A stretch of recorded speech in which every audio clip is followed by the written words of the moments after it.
Go inside the Crimson Tide with your hosts Rodney Orr and Gary Harris, keeping you informed on everything Alabama.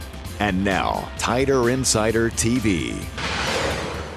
Didn't that guy go to the NFL? It's Fall Camp 2015, a look back before we really turn the page on last season, because the new season starts in 2 days. Alabama's first practice is set for Thursday. Coach Saban and select players will be available to the media. Fan Day is Sunday.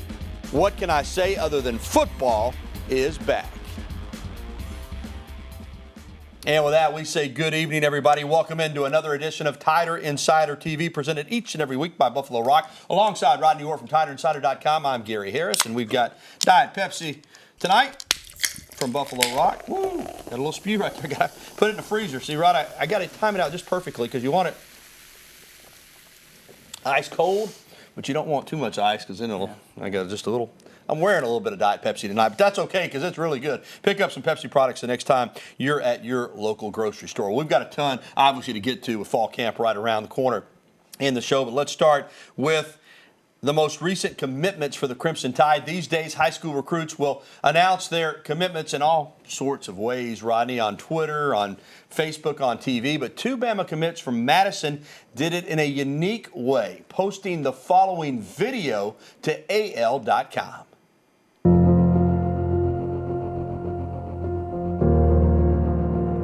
It's about being better tomorrow than you were yesterday. It's about looking at a challenge and seeing it as an opportunity. It's about pushing your teammates hard and pushing yourself even harder. Come on, let's go. Finish. Come on, Hardy. More.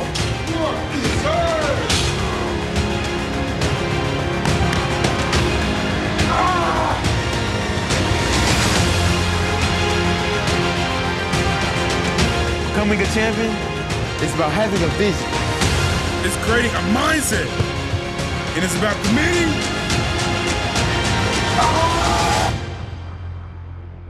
to the process. Well done. Again, that video courtesy of Justin King at AL.com. Now, those two commitments are 4-star offensive lineman Kendall Randolph and 3-star defensive back Kyrie McDonald, both from the same city but different high schools. We'll get to Bama's other two commitments, the latest two, in a moment. But let's start with these two in-state products, and let's discuss Kendall Randolph first. A legacy, Bob Jones High School there in Madison, football star, offensive tackle, but his older brother Levi was a basketball star for the Crimson Tide. Good athletic bloodlines, and that's the thing I think that kind of you look at with Randolph is his athleticism at the offensive tackle position. Yeah, very versatile, Gary. He could play tackle. He has the size to do it. He's close to 6'5". He's 290. As you mentioned, very athletic. But he also could play on the interior at the guard spot. A lot of people project him as an interior type player. So I think when you look at him, he certainly might be the best offensive lineman in the state of Alabama, along with Austin Troxel, who's committed to Auburn. But I think those two guys are probably the two premier offensive linemen in the state, certainly two of the best in the country. And Kyrie McDonald from Madison as well, but the rival high school, the newer high school, James Clemens. But you're a guy that's been on his bandwagon for a while. You told me a few weeks ago, and I was like, is Alabama really going to take Kyrie McDonald? And you were like, watch him. He's Javier Arenas Part 2. I mean, You really like this young man. First time I saw his tape, I mean, it just jumped out to me, the resemblance with he. And watch this pick right here. Boom, that looks just like Javier Arenas. I think when you look at Kareem McDonald as a defender, he could play that star position. You know, a lot of people say, well, he doesn't have the great height, nor does he really have maybe elite 40 speed or whatever, but he has football speed. He's very instinctive, very smart, very strong. He is a football player. He's a winner. He's a leader. You have to have these kind of guys on your team. He blocked 5 punts last year, Gary. He makes plays every way known to man. Sacks the quarterback. He does it all. He's a natural football player. Two other big-time prospects at his high school, LeBron Ray, the defensive end, and Monty Rice, a linebacker. Alabama's involved with those two as well. Well, since we joined you last on TITV, Alabama picked up a receiver from Deerfield Beach, Florida. If that sounds familiar, it should. It's Calvin Ridley's high school. And Jerry Jeudy, another one of these really polished South Florida receivers. You watch him run routes, and you would think he's already playing Division I college football. I mean, I guess that's the word, polished, for this guy. He really knows what he's doing. Well, I remember a couple of years ago when Calvin Ridley came out, they played together. And a lot of people said, Ridley's a great player, no doubt, but Jeudy may end up being better. Some people thought he was the best receiver they had seen down there in many a year.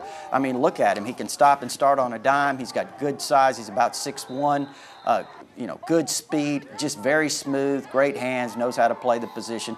You mentioned it, Gary. I think this wide receiver core that Alabama's going to bring in this year will be one of the best they've ever had. And the fourth commitment we're going to talk about, a tight end from Texas. No surprise there.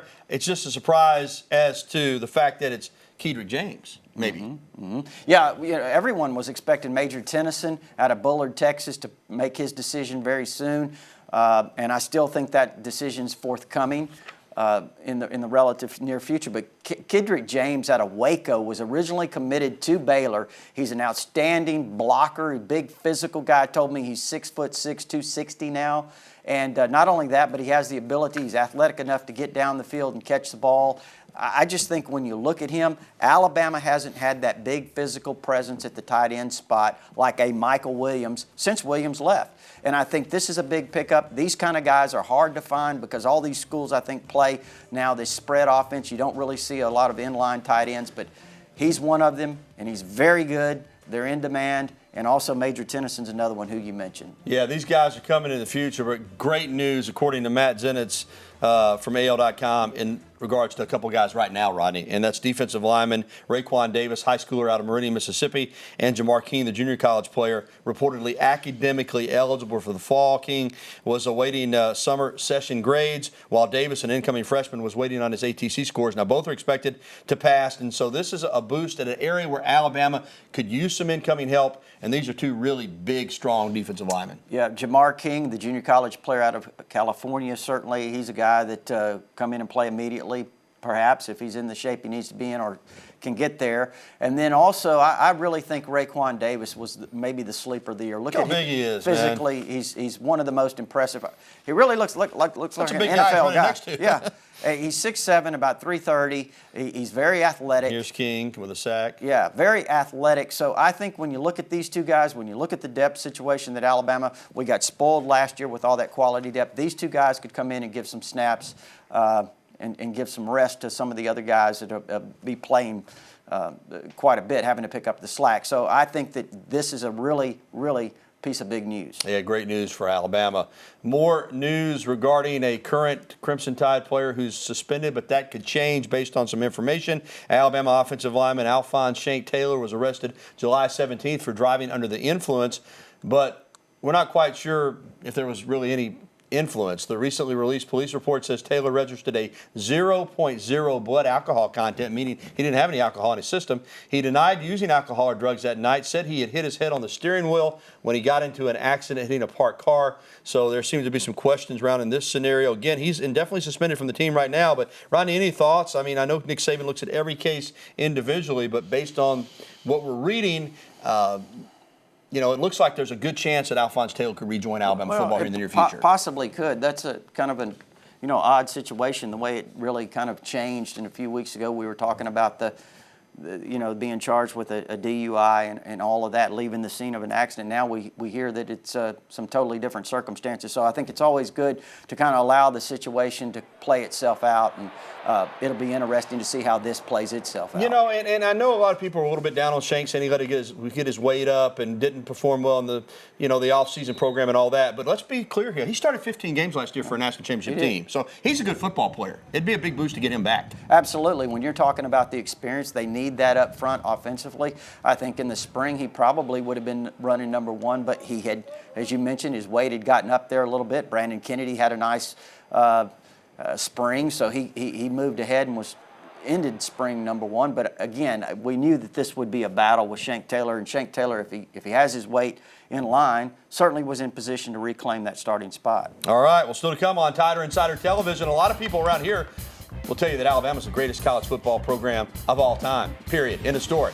But find out why the Associated Press doesn't agree. Wow. You got Crimson Tide ranked probably lower than you would guess. Plus, the men's basketball team drew a big crowd this past week in July in Birmingham. Yeah, Avery Johnson's got them talking at the inaugural summer tip-off. And coming up, we'll be welcoming your phone calls, emails, and tweets. As always, the phone number 205-348-WVUA. That's 348-9882. You can email us at the address on your screen, or you can reach out to us using the hashtag TITV on Twitter. We want to hear from you, so light up those phone lines. We're coming back with more TITV right after this.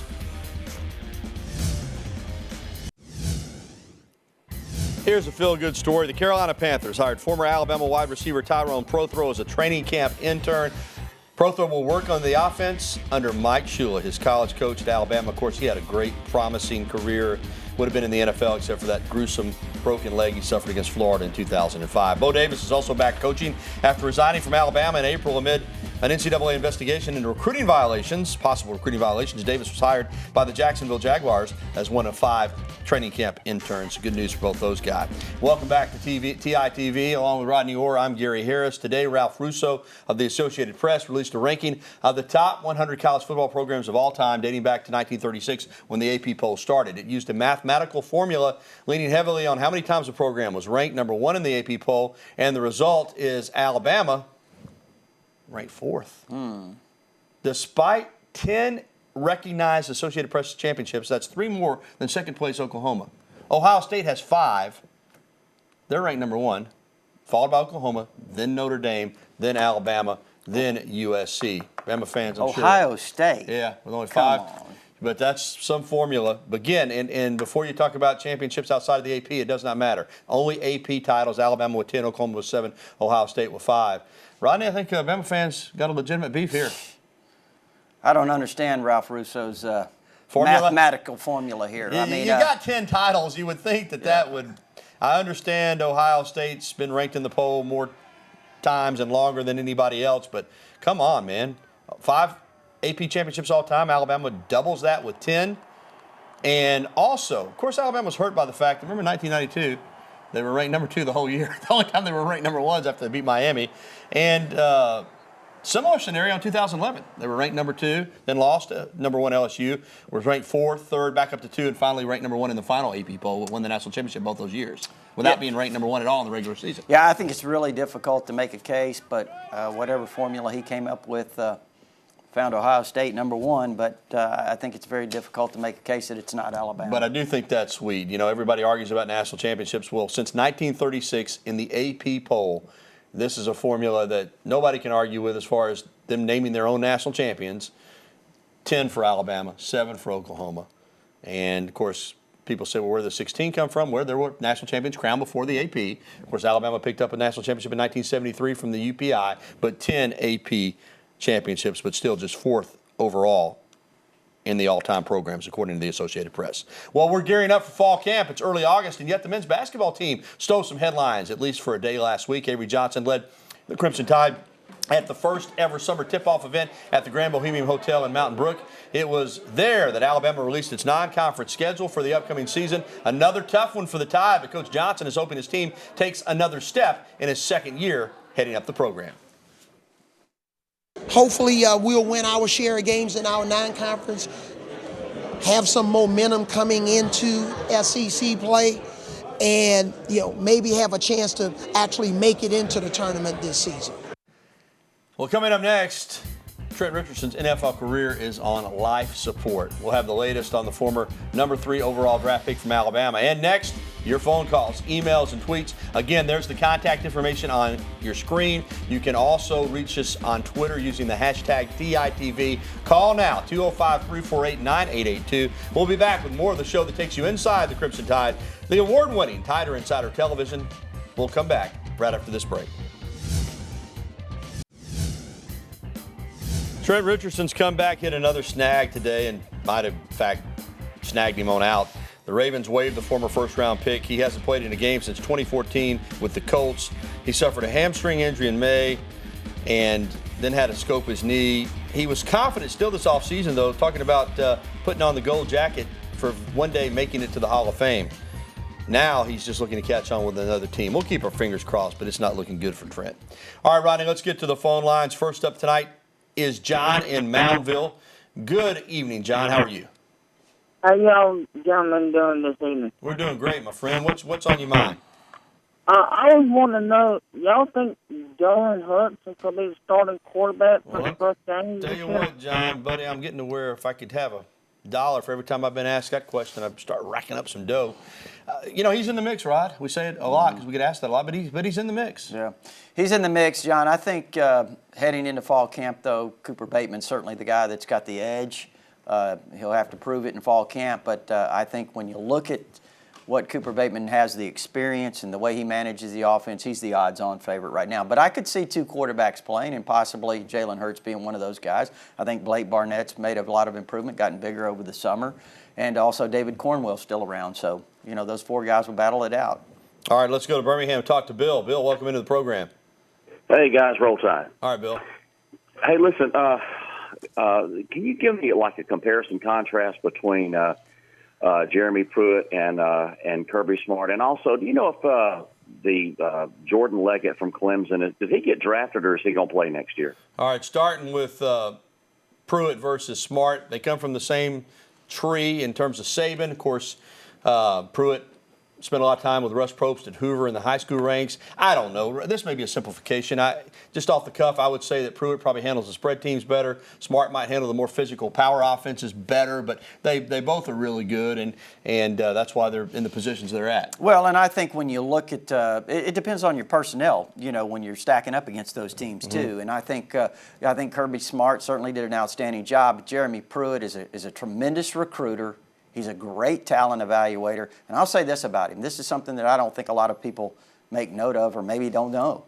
And that is that he does a great job relating to the players. And I think that's really big, this day and time. And I think that's one reason that he's such a great recruiter. So I think he does all of those things extremely well, and he's a really good coach. And I think, Gary, when you look at Jeremy Pruitt, I think he's one of the guys that potentially down the road is a guy that if he continues to develop, he could be a really excellent head coaching prospect someday. Yeah, and I'm looking up Jordan Leggett if you wonder what I'm doing. It shows here that he's coming back to Clemson.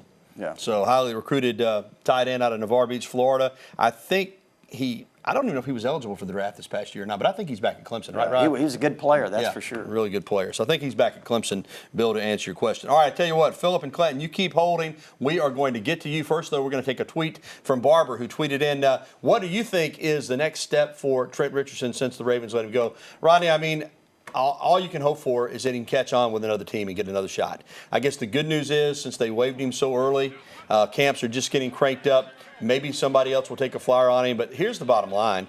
He hadn't played in 2 years. He's got to get healthy. He's got to get well. And when he gets into a camp, he's got to practice. He didn't get to really do any work for the Ravens. Yeah, again, Gary, it looked so promising because he did an outstanding job of getting in shape. He lost down to about 213 pounds from about 240. Mm-hmm. So he was in outstanding shape before his, the nagging injuries that he suffered that kind of set him back. But you certainly hope that he can catch on with the team. And, the main thing right now is he's got to stay in tip-top shape to give himself an opportunity. All right. We'll keep our fingers crossed for him, like I said earlier. All right, Philip, you're going to be next up when we come back. Plus, the Alabama football team shows up in a big way to help those affected by the floods in West Virginia. More TITV. There's, again, the phone number on the screen coming up after this commercial message.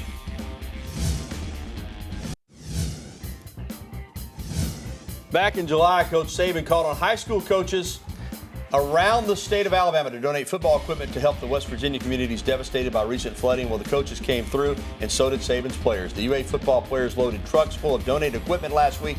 Then those trucks headed out to Saban's home state to get those young men in high school football some uniforms so they can play this season. Good stuff. All right, let's go right back to the phone lines, Rodney, and go to Clanton and talk with Philip, who's been patiently waiting. Good evening, Philip. Good evening. I assume that guy who ranked Ohio State as a better program than Alabama was going for comedy, but not bad. But my question is, we've got the best receiving corps in the nation led by Calvin Ridley, and I assume that Cooper Bateman will probably have the job, but I've heard rumors that his arm strength maybe isn't all that great. Does he have the ability to stretch the field? I do think his arm strength is a concern. It's not as strong as some other guys on the team, but Mike Shula didn't have that great an arm. I don't think Greg McElroy had a really, really strong arm. But, you know, it's more to it than just arm strength.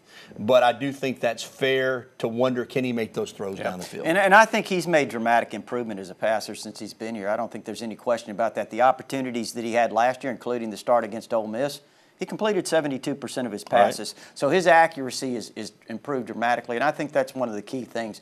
As Gary said, there's a lot of guys through the years that haven't had really strong arms, but they have the ability to be accurate, make the throws, make smart decisions, and I think that's where Cooper Bateman has to really kind of make hay, is doing those kind of things well. All right, let's go over to Gadsden and talk with Charles. Charles, welcome into TITV. Hey, real tight. All right, Charles. Hey, fellas, we're talking about our defensive line and our secondary, how strong they'll be. I haven't heard that much about our linebacking court. What do y'all think about that? Well, a lot of talent there, man, and a lot of versatility. Now, they do lose Reggie Ragland.